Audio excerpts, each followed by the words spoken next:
Me complazco en presentarles en este canal experimental sobre bioexcepciones y ciencias farmacéuticas relacionadas el tema número 2, después de haber dado la parte introductoria. Se recuerdan, es el 00, dimos el 01, nuevos medicamentos o medicamentos innovadores, y este tema número 2 se titula disolución in vitro y nos ponemos como una interrogante.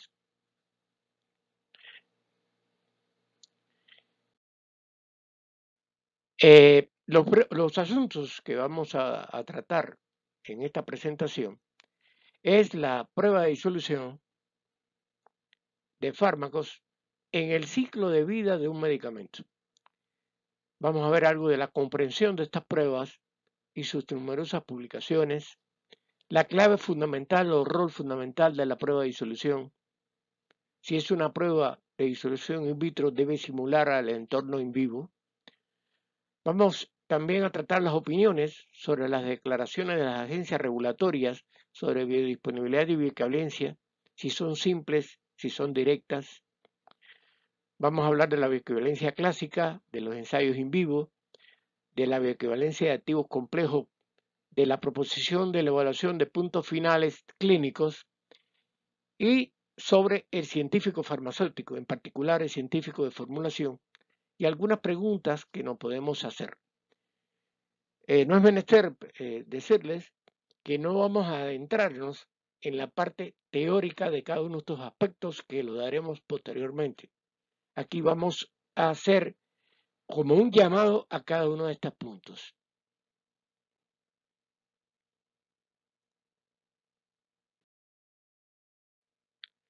Comencemos con la prueba de ensayo de disolución de fármacos en el ciclo de vida de un medicamento. Vamos a comentarlo.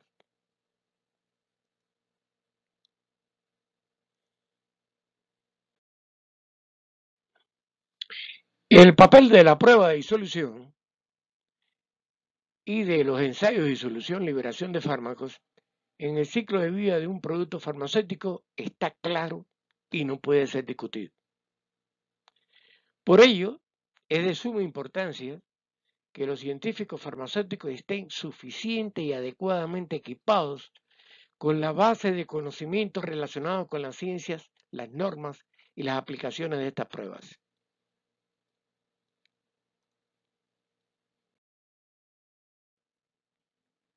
Vamos a hablar algo de la comprensión de estas pruebas, ensayos y las numerosas publicaciones relacionadas al respecto.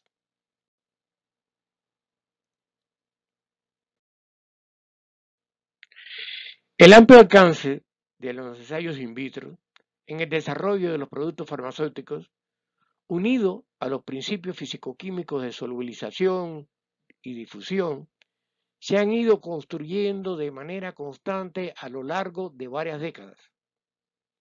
Por ello, existe una acumulación constante de masa crítica de información que no es solo abrumadora, sino también a veces desalentadora.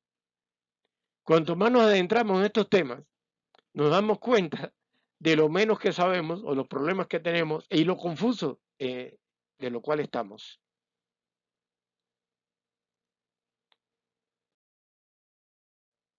Sin embargo, la prueba de disolución, como dijimos, desempeña funciones prácticamente en toda la fase del ciclo de vida de un producto, de un nuevo medicamento, de genéricos e inclusive de copias.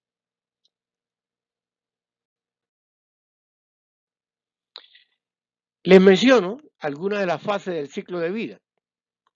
Les recuerdo que aparece en el tema número 1 que en el screening de las cabezas de serie, cuando se fabrican o se quiere fabricar un innovador, conocido como lead, que es a partir de los hits que se obtienen basado en toda una serie de pruebas de screening de alto rendimiento y de consulta de la bibliografía científica, pues esos leads como tal, esas cabezas de serie, pues se le hacen estas pruebas de disolución.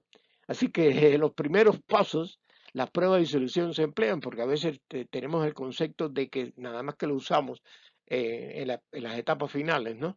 Y que esto es una herramienta final, ¿no? Como el sistema de biofarmacéutico, etcétera, etcétera. No, es desde el inicio. Entonces, los estudios de preformulación en esas etapas o en etapas posteriores, después que el medicamento se ha registrado, en la selección de las formulaciones tanto antes como después. El screening de los recipientes que vamos encontrando, que vamos haciendo pruebas, ¿no? De la reproducibilidad de los procesos que realizamos, del control de calidad, pues está en todas las farmacopeas, eso lo sabemos, ¿verdad? De los procesos de escalado, o sea, aumentarle el número de unidades de producción, de los cambios post-registro, si ya tenemos registro del producto y tenemos que hacer cambios posteriores, de la correlación in vivo e in vitro que se emplea mucho precisamente en las etapas iniciales, cuando se está haciendo los estudios clínicos. Es muy útil, si lo permite el tipo de fármaco, pues hacerle correlaciones in vitro, hay un ahorro muy grande desde el punto de vista de tener que estar haciendo estudios clínicos cada vez que aumentamos el número de pacientes que le estamos haciendo los estudios iniciales, los estudios que queremos desarrollar ese nuevo innovador, de la simulación del efecto de los alimentos, de los estudios de estabilidad del producto, de los estudios de biosesiones por el sistema de clasificación biofarmacéutico y los estudios de variables de producción en general. Así que es una herramienta que, como lo planteamos, está en el ciclo de vida de un producto farmacéutico de inicio a fin, fundamentalmente en formas sólidas orales, pero en todas las formas, de una manera u otra, intervienen estos estudios, pero estos estudios se emplean mucho más cuando el producto es oral, ¿no? Oral y sólido, aunque también en suspensiones se emplea, etcétera.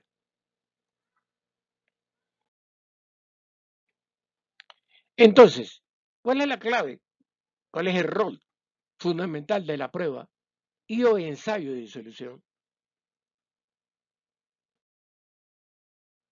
Bueno, la prueba debe asegurar, cuando se desarrolla un producto, que el medicamento que contiene el principio activo, el IFA, ¿verdad?, el ingrediente farmacéutico activo, en estado sólido, por forma sólida que lo conocemos, se libera y se disuelve en el medio de disolución in vitro. Bueno, eso es pertinente, ¿no? Saber. Ahora, entonces estamos suponiendo que al hacerle la prueba in vitro, que el fármaco se libera de la misma forma, de la forma farmacéutica, en cualquier medio. O dicho sea de paso, estamos usando un medio con el equipo de solución pertinente que hemos seleccionado y de cierta manera estamos suponiendo que así, porque se libera in vitro en ese medio, con esas características, con esas condiciones, él se va a liberar in vivo.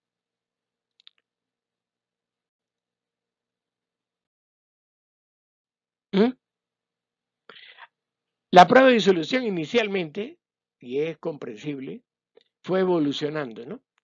De primero asegurar la calidad, que es lo que hemos dicho, de productos finales, hacer una herramienta compleja para predecir ya la eficacia o la bioeficacia. Se entiende que como va a ser el producto, se va a emplear en un organismo vivo, pues es bioeficacia, ¿no? Correcto. Ahora, el ensayo de solución. Como le decía anteriormente, estamos suponiendo que el ingrediente activo en estado sólido debe disolverse fuera de la formulación, como se disuelve en nuestro medio, con el equipo, como le decía, que es un equipo que además debe estar simulando de cierta manera el organismo vivo en ese entorno de disolución in vivo, y que ahí estamos también suponiendo que se está liberando y que no hay problema en las diferentes secciones del tracto gastrointestinal, donde debe estarse absorbiendo y que tiene un tiempo de tránsito in vivo similar y todo lo suponemos cuando puntualmente el equipo no prácticamente no tiene esos cambios. Hacemos a veces una serie de cambios de pH, pero eso es mínimo. ¿Correcto?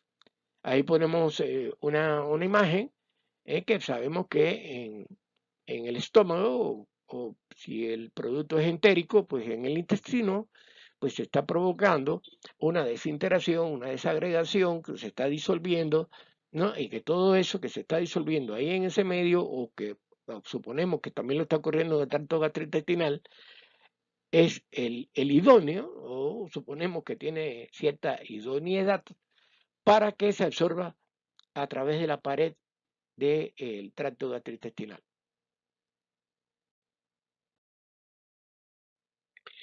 Entonces, si eso que hicimos se logra, el ensayo con esas características de prueba, perdón, puede utilizarse como una herramienta eficaz para seleccionar las formulaciones que llegan y pasar a la siguiente etapa de desarrollo. Es decir, para continuar, después que se prueba, todos sabemos que cuando vamos a hacer un estudio in vivo porque nos lo exigen las agencias regulatorias por las características que tiene el fármaco de ser de estrecho margen terapéutico o por el tipo de patología que va dirigido, pues hay que hacerle previamente un ensayo in vitro. ¿Es correcto? O sea, las pruebas posteriores pues las pruebas en vivo requieren estudios in vitro. Entonces es fundamental que el estudio in vitro, pues, entre comillas, asegure que cuando se vaya en vivo, pues el producto sea satisfactorio desde el punto de vista de liberación del fármaco el producto que nosotros hemos desarrollado, ¿no? ¿Correcto? Sabemos que desde el punto de vista ya en vivo, eh, su bioeficacia, etcétera, bueno, y ahí entran a jugar factores biológicos, pero nosotros tenemos que hacer algo que allá, si hay cualquier tipo de fallo, sea desde el punto de vista biológico, pero no desde el punto de vista tecnológico.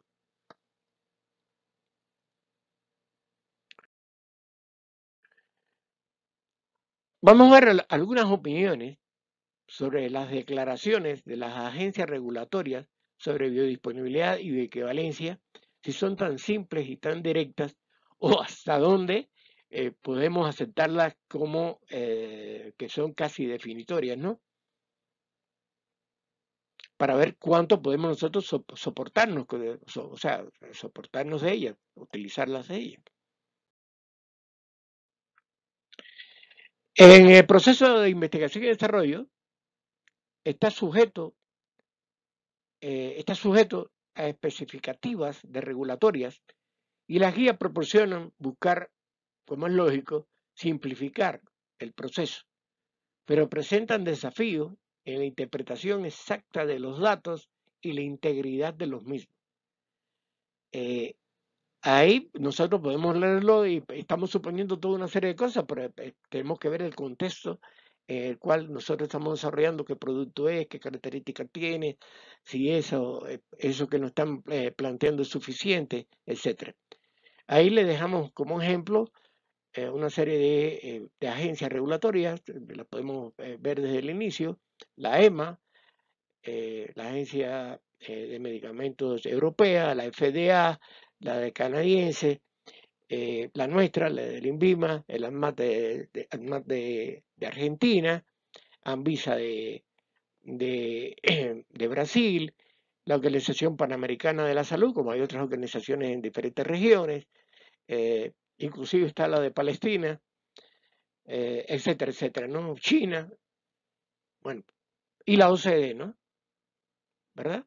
Que Colombia, en este caso que le estoy hablando desde Colombia, pues Colombia pertenece a la OCDE y hay otros países aquí de América Latina que también pertenecen a esta, ¿no? ¿Mm?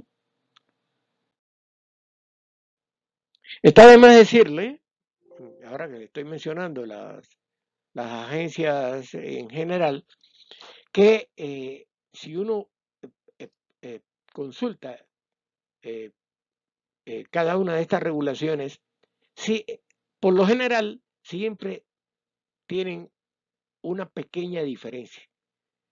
Si es en estudios del sistema de clasificación biofarmacéutico tiene la característica que a un determinado pH hay que hacerle la prueba, a otros no, etcétera, ¿verdad? Pudiéramos preguntarnos, para adelantar algo, pudiéramos preguntarnos, bueno, pues si una agencia me dice que un producto debe disolverse hasta 6.8 y el otro me dice que hasta 7.5, eso quiere decir que el mío se disuelve a 6.8, pero si yo le hago una prueba a 7.5, esa agencia no me la aceptaría. ¿Por qué? Para hablar de un ejemplo nada más. Aquí le traigo también a ustedes una podríamos traer muchas, ¿no? Pero le traigo esta, que es la última regulación del 2022 sobre estudios de biodisponibilidad, ¿m? O sea que es bastante reciente, pero quería presentarles también otro aspecto que hemos tocado en determinado momento con algunos colegas.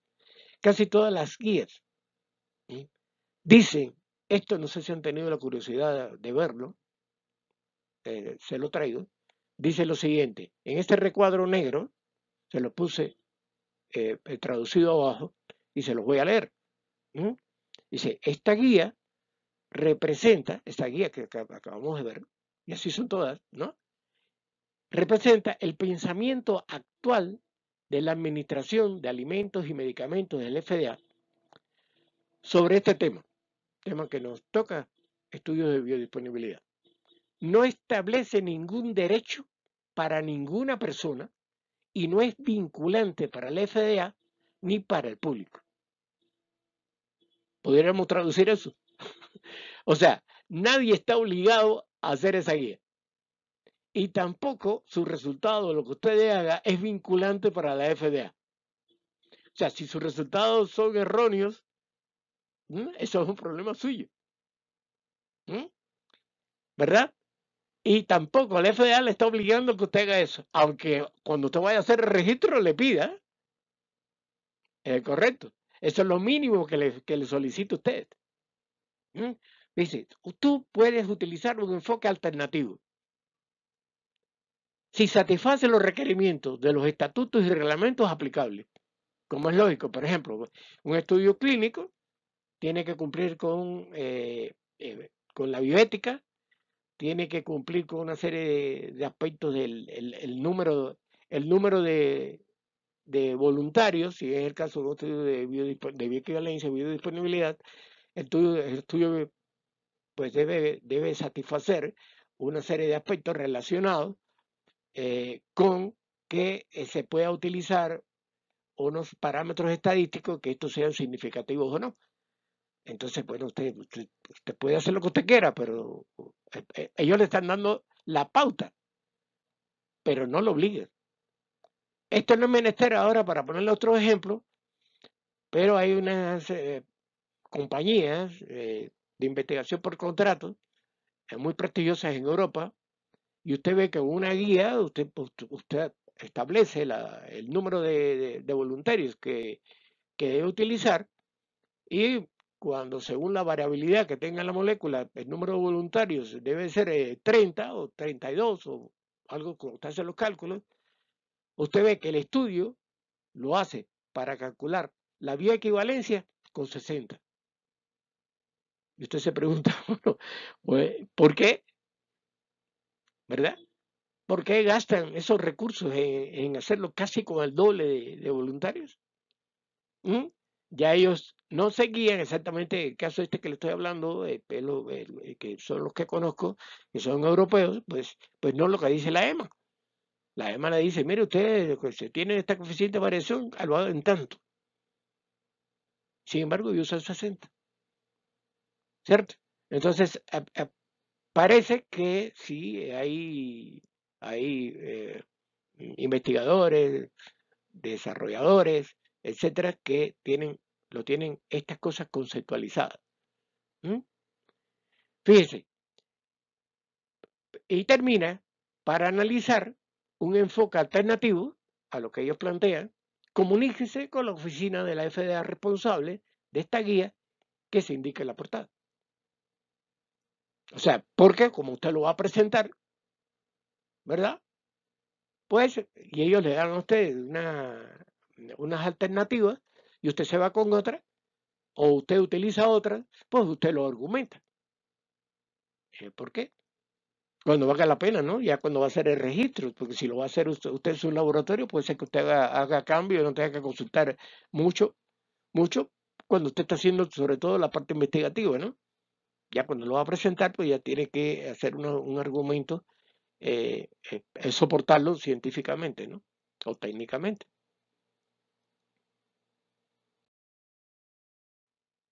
Ujú. Esto es lo que ya les comenté prácticamente. Ujú. Eh, y, eh, pero les traigo de un razonamiento, una opinión del doctor Umes Banakar, ¿m?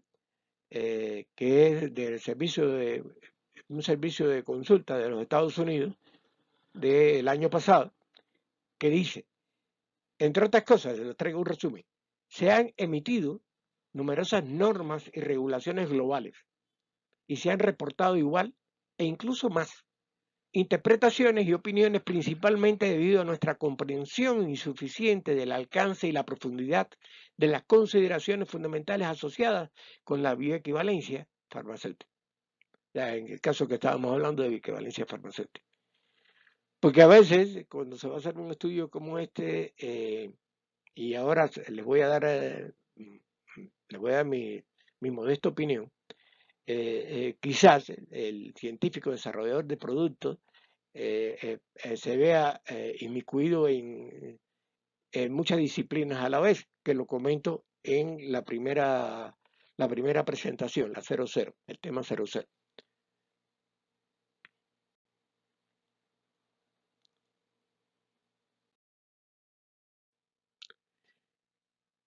Y ahondando más sobre esto, parecen ser simples y directas, pero han dado lugar a una considerable controversia en círculos farmacéuticos y clínicos durante muchos años, debido a factores económicos asociados con el establecimiento de la bioequivalencia terapéutica. Pues las agencias, pues como decimos, tratan de hacer las cosas más simples y son especialistas los que hacen esto, y lo hacen basado en la literatura, pero también es abrumadora la cantidad de literatura que es, y en determinados momentos hay que tomar una decisión, si no, no hubiera normas, ¿no? ¿Cierto? Y no es que estén mal, es que sencillamente es una cosa que sigue en desarrollo y cada vez nos iremos aproximando más a la verdad. Pero mientras cometemos errores, que son errores eh, mm, pues que llevan sus implicaciones económicas, ¿no? Y de gastos, etcétera, y tenemos que, de cierta manera, buscar la convergencia de la mayor cantidad de información posible, ¿no? No solamente la que está en la literatura, sino la información me refiero a la que usted tiene en el laboratorio. ¿Correcto? Eh, Ahora les traigo una consulta que hice recién hace 5 días en el chatbot ARIA, el programa inteligente oficial del software Opera, ¿m? Y le hice una pregunta relacionada con esto y me responde. Recuerden que eso no es estrictamente cierto, pero sí nos da como consulta muchísimo más de un golpe de lo que pudiera ser uno, pero me respondió. Y más o menos, pues uno puede hacerse una idea, ¿no? Dice, las guías son desarrolladas por agencias regulatorias y organizaciones internacionales y se basan en evidencia científica y estudios clínicos. Eso está claro, ¿no? Pero algunos, dice ChatGPT, y esta es versión 4, ¿m? Que los críticos argumentan que no abordan todos los aspectos relevantes, cosa lógica porque es extremadamente difícil, ¿no? ¿Verdad? Que lleguemos a algo definitorio, ¿no? Que puede haber áreas de mejora en los métodos de evaluación, no hay duda. Que es un tema complejo y que existen diferentes perspectivas, conjunto de circunstancias en la comunidad científica para hacer estas apreciaciones, y que es necesario continuar investigando y debatiendo sobre el tema. ¿Correcto? Fíjense, ustedes saben que las agencias regulatorias cada cierto tiempo van emitiendo, van actualizando sus guías, las van haciendo. Quizás en temas posteriores, pues toquemos sobre todo en la parte de bioequivalencia cuando lleguemos allá, porque pensamos hacer, profundizar en la parte química, químico-física, etcétera, etcétera, mucho antes, como soporte a lo que viene posterior, pero podremos ver en los propios aspectos de bioequivalencia, cuando se hacen los métodos de bioanálisis, cómo se plantea por la FDA que se haga y por la EMA que se haga una reanálisis en un 20% y entonces otros, ya investigadores han encontrado en la literatura que no, que por eso no es suficiente, etcétera, etcétera, ¿verdad? Entonces, bueno, vamos por lo menos a tratar de ilustrarlo más con ustedes.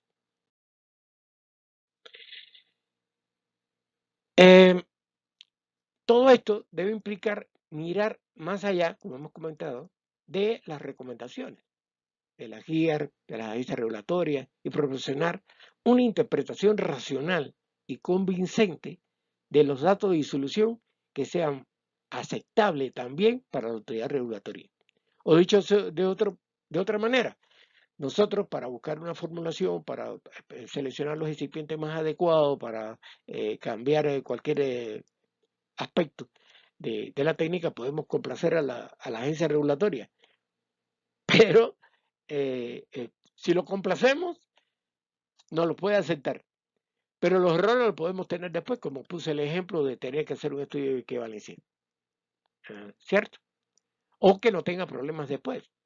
Porque en el caso de una, por ejemplo, de una bioexcepción, pudiéramos hacerlo, pero en lugares donde esté muy bien configurado los estudios post licenciamiento, ese producto va a dar problemas después, aunque no le hayamos hecho el estudio en vivo, que también puede haber fallas. Entonces, lo fundamental es el éxito, ¿no?, de nuestro producto.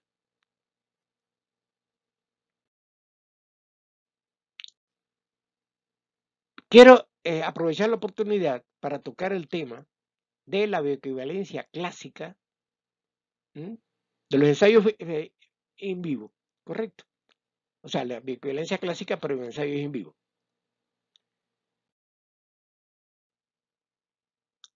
Si bien el objetivo principal del desarrollo de formulaciones es cumplir con los requerimientos preestablecidos y esperados de bioeficacia, no se puede evaluar cada formulación por razones obvias de costo, tiempo y disponibilidad de recursos que son limitados.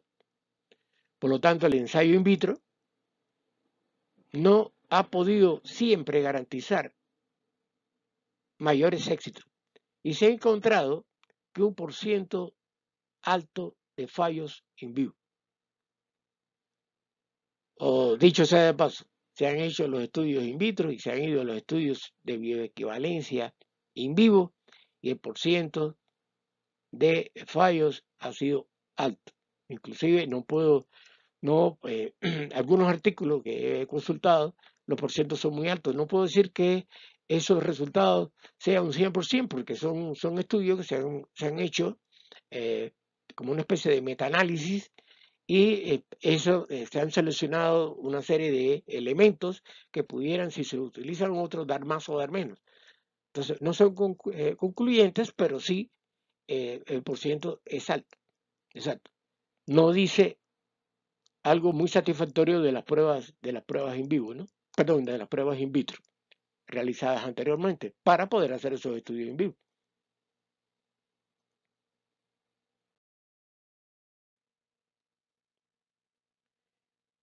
Eso es lo que sabemos, ¿verdad? Yo le pongo ahí inicialmente a hablarle de la bioequivalencia tradicional, ¿no?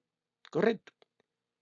Pero cuando el estudio de bioequivalencia se realiza en productos que se conocen como el fármaco, como que son activos complejos, ya se está proponiendo realizar evaluación de puntos finales in vivo.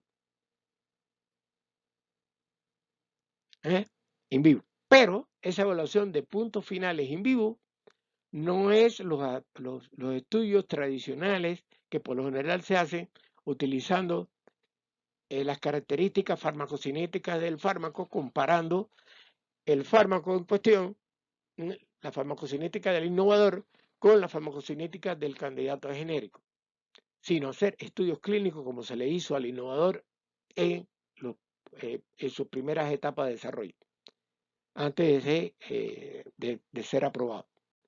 Vamos acá a expresar un poquito más y ponerle los ejemplos de considerados aplicaciones, o sea, formulaciones genéricas complejas, que debido a la naturaleza química del propio fármaco, a sus propiedades físico-químicas o físicas, a que son moléculas con cierto tamaño mayor de 500, por ahí, sensibilidades al pH, baja solubilidad, excipientes especiales para mejorar la estabilidad y la biodisponibilidad. En el caso de liberación controlada, esos excipientes que tienen esa característica pueden ser más difíciles de formular en comparación con las formulaciones tradicionales, unas formulaciones un poco más sencillas, llamadas genéricas convencionales. Si algún investigador de desarrollo de productos nos está viendo o nos ve posteriormente, pues sabrá de qué estamos hablando, ¿no?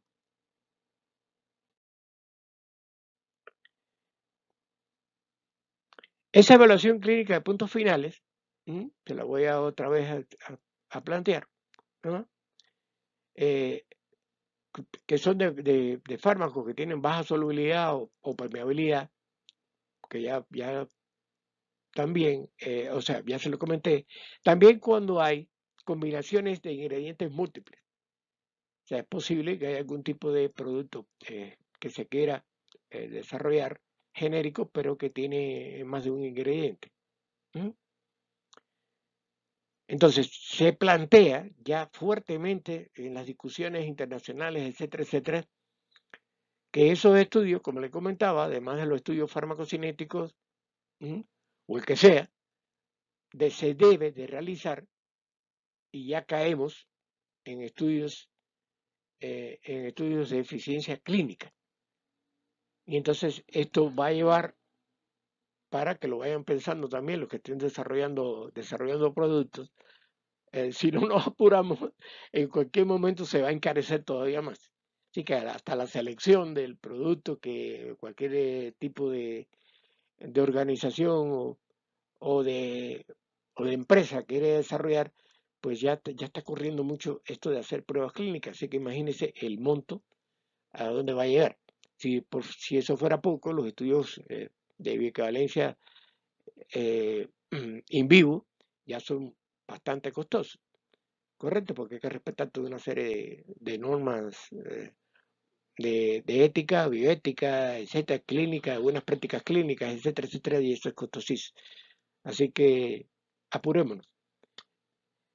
Correcto. Entonces, las conclusiones un poquito son así, ¿no? El científico farmacéutico en particular, el científico de formulación, debe tener expresado, no sé si todos lo tienen, que está recogido en la literatura, que son tantas variables y tantas posibilidades, son tantos los retos, ¿eh?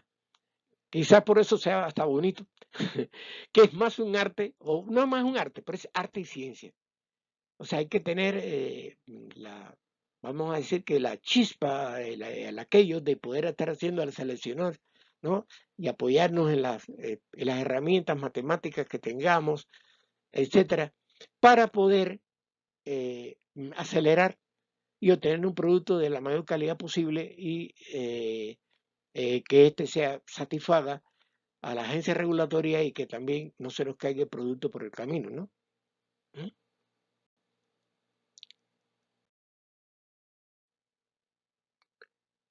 Entonces,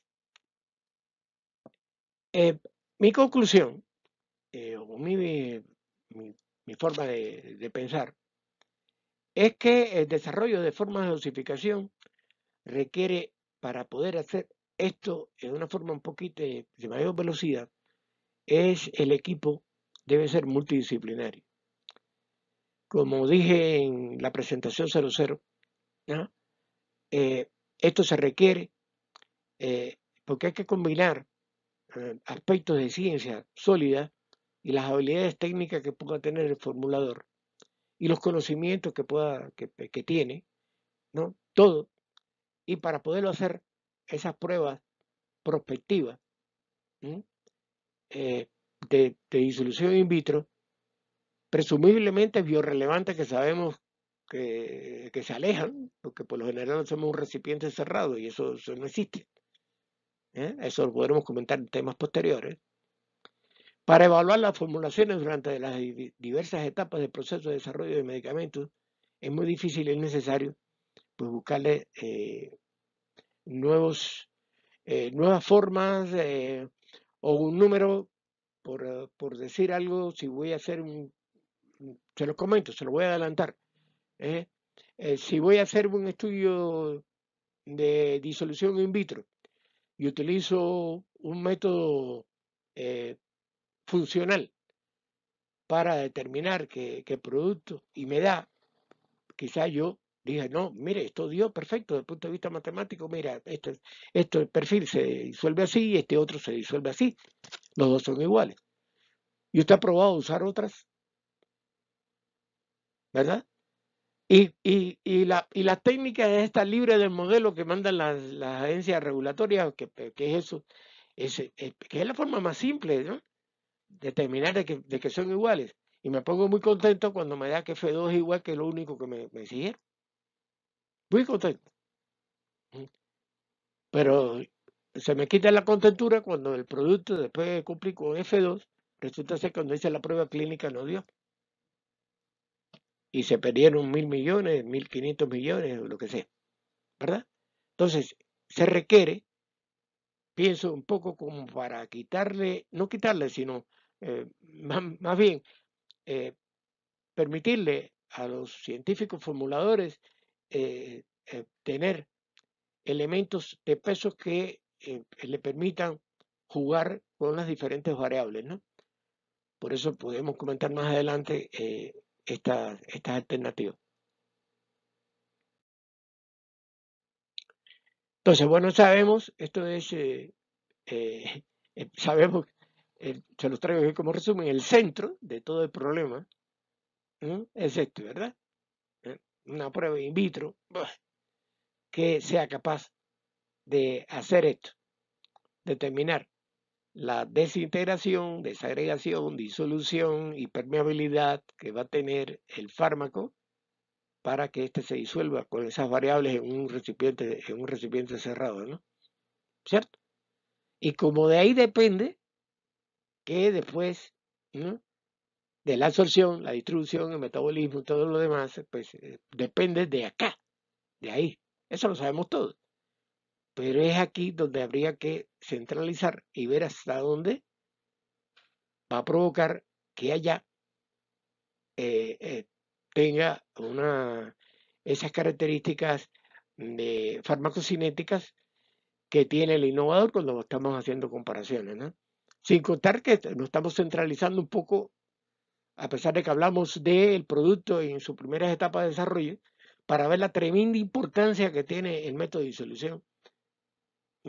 Fíjense que desde los primeros cabezas de serie, ¿no? De los primeros elite, ya de por sí depende de la disolución. Así que fíjese qué importancia. Entonces, y habría que jugar inclusive, digo yo, un equipo de disolución o un método de disolución, que eso, en esas partes iniciales a lo mejor no sirve para el producto allá de final, porque no haga falta, porque estamos hablando entonces del fármaco, etcétera, etcétera, que puede variar o pudiera variar. Y si eso, acá, hablando del centro, recuerden que aquí, bueno, esto está cerrado, pero que esto que está acá, que es donde se absorbe, es permeable. Para los que me estén viendo, pues se acordará de las condiciones zinc, las condiciones o de surgidero, porque eso es abierto. Eso es como si fuera un colador, pero usted no tiene un colador, usted tiene un recipiente cerrado. ¿Es cierto? Entonces, pues hay que pensar en eso, cuando eso no importe o cuando importe menos o cuando no me quede más remedio que hacerlo y arriesgarme. Pero tengo que conocer que me estoy arriesgando. Tengo que conocer qué debo hacer, qué debo. Pudiera ser que desarrolle algo que no me lo permita la agencia regulatoria o yo no lo pueda justificar lo suficiente, pero me sirva a mí para saber algo. Y no limitarme a lo que dice la agencia regulatoria.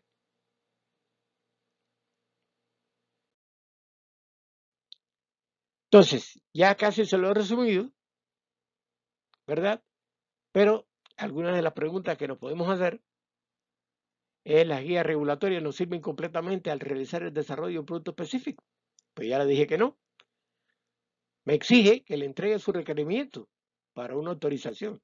Él no me está diciendo que yo tengo que hacer determinadas cosas en la prueba de disolución. Yo no hago nada con imitar eso. Bueno, puede ser que lo haga y que sirva, pero lo que quiero es abrirle el pensamiento y un poquito comentar, con que ya a lo mejor muchos saben, de que eso es una herramienta que está ahí, que es la que me exige, pero que yo estoy desarrollando el producto. Mi problema soy yo. Mi problema es mi producto y mi problema es conocer de mi producto, ¿no? Entonces, ¿qué debo hacer? Analizar la prueba, ¿no? ¿Cierto? Si me entrega la información de comportamiento físico, físico-químico o biológico. ¿Eh? También evaluar si podemos emplear, nos puede servir, porque y cuando lleguemos a eso, que pienso hacer en publicaciones un poquito más allá, porque son lentas. No lentas, no lento yo, sino que lenta en el espacio, porque por falta de tiempo. ¿Ah? Para hablar si podemos emplear el sistema de clasificación biofarmacéutico con otros productos como clase 2, porque ahí eso lo vamos a discutir también, porque la agencia regulatoria dice no, no, pero que si usted va con alguna y usted demuestra determinadas cosas que discutiremos, quizá le digan sí y usted se pueda ir por delante de otras empresas, ¿no? ¿Correcto? Bueno, les decía, el propósito de este canal, para terminar, es transmitir y apoyar con modestos conocimientos a colegas del sector o de cualquier sector afín a la industria farmacéutica. Mi nombre es Enrique Muñoz, soy bioquímico de pregrado, siempre he trabajado en la industria farmacéutica en diferentes áreas. Soy Senior Research de la Academia de Ciencias, tengo convalidado el título, ahora estoy en Colombia, de químico en Colombia, y el currículum está en un enlace que lo podrán ver más abajo. Ahí tienen algunas de las cualificaciones, algunas son las que puedo soportar, que las tengo acá. El contacto lo tienen ahí, los correos, Bioexen, Gmail y MC10000 Hotmail. Mi teléfono móvil es el 300-300-9303, ¿correcto? La frecuencia de publicación, verán las otras dos anteriores, más o menos estamos por ahí. Ojalá que podamos continuar así. Debe ser semanal por temas con actualizaciones permanentes. La profundidad y prioridad en los temas la van a seleccionar los suscritos al canal. O sea, lo podrán ver en las publicaciones anteriores, las presentaciones anteriores, tenemos una guía, pero nosotros la podemos saltar, la podemos alternar si a alguien pues, le interesa. Eso es completamente gratuito y así se publicará, pero en la frecuencia que nos permita las condiciones que tenemos personales. O solicitar aclaraciones y consultas directas, pero ya eso sería bajo un acuerdo económico entre ambos. Bueno, muchísimas gracias a todos y feliz noche, tarde que tenga o mañana. Hasta la próxima.